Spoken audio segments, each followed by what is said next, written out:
Top DHS official calls citizenship test too soft. Urges major overhaul of naturalization process.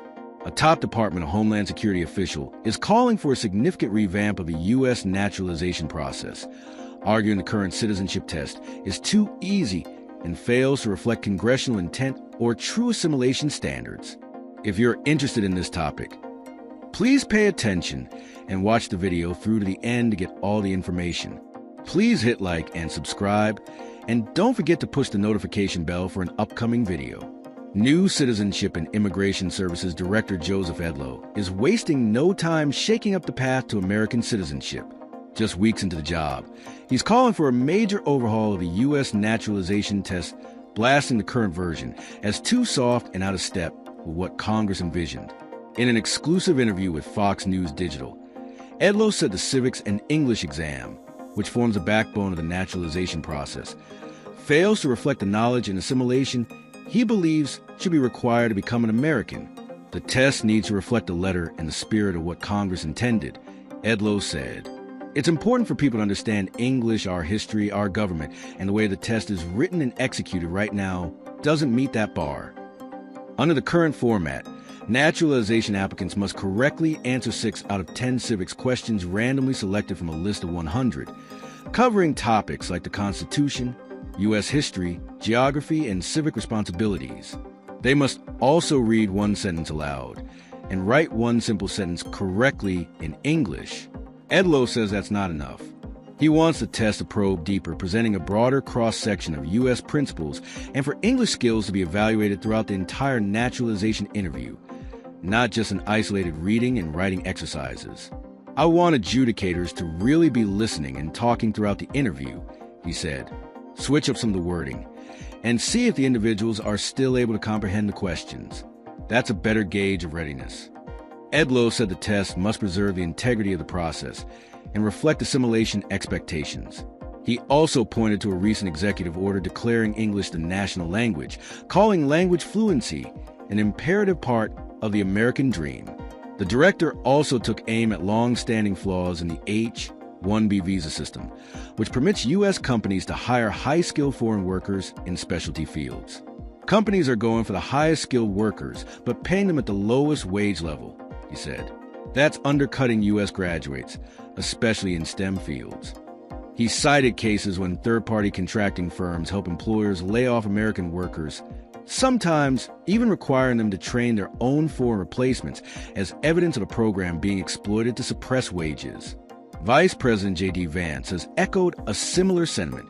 In July, he called out Microsoft for laying off around 9,000 American workers while applying for 4,700 H-1B visas. I don't want companies to fire 9,000 American workers and then to go and say, "We can't find workers here in America." That's a bull story. The visa program has emerged as a political flashpoint within the GOP, creating a rift between MAGA populists and pro-business conservatives. Tesla CEO Elon Musk has said he'd go to war in support of the H-1B visa program and branded its Republican opponents hateful, unrepentant racists. To tighten oversight of the program, Edlow said USCIS will work with the Department of Labor to expand worksite enforcement and ensure that wages and job functions match what's on paper.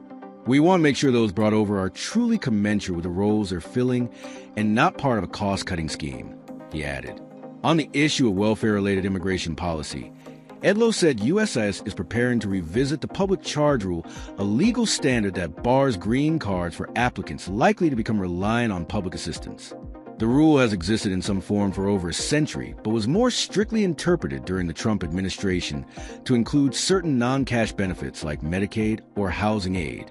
The Biden administration returned to guidance that did not take non-cash benefits into account.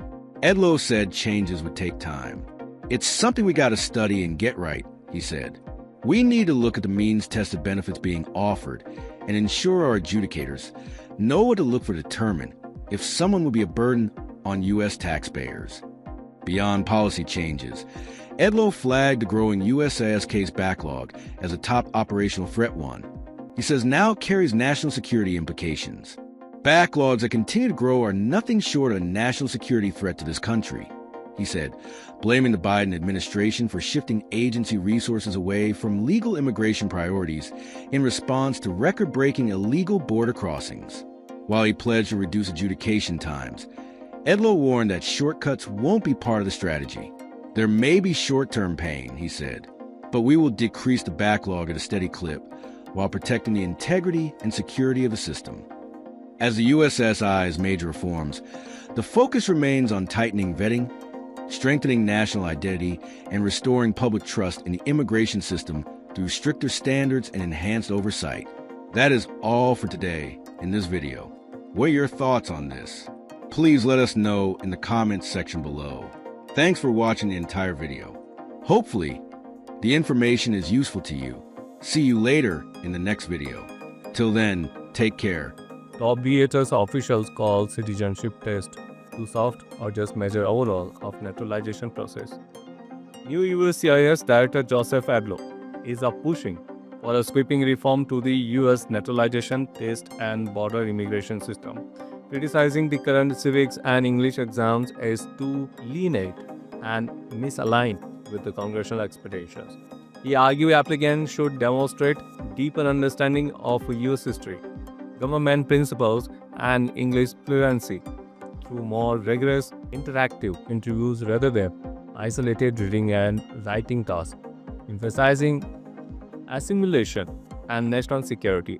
Edlow also support a recent executive order naming English the national language, turning to employment-based immigration. Edlow condemned perceived abuses of the H-1B visa program, where he says companies hire high-skilled foreign workers at low wages, undermining American STEM graduates. He plans tighter oversight with the Department of Labor to ensure compliance and protect U.S. jobs. Edlow additionally signaled plans to review the public charge rule to prevent immigrants likely to rely on our welfare. Finally, he called USCIS baloney. He is backlog in national security threat, pledging to reduce wait times without compromising integrity.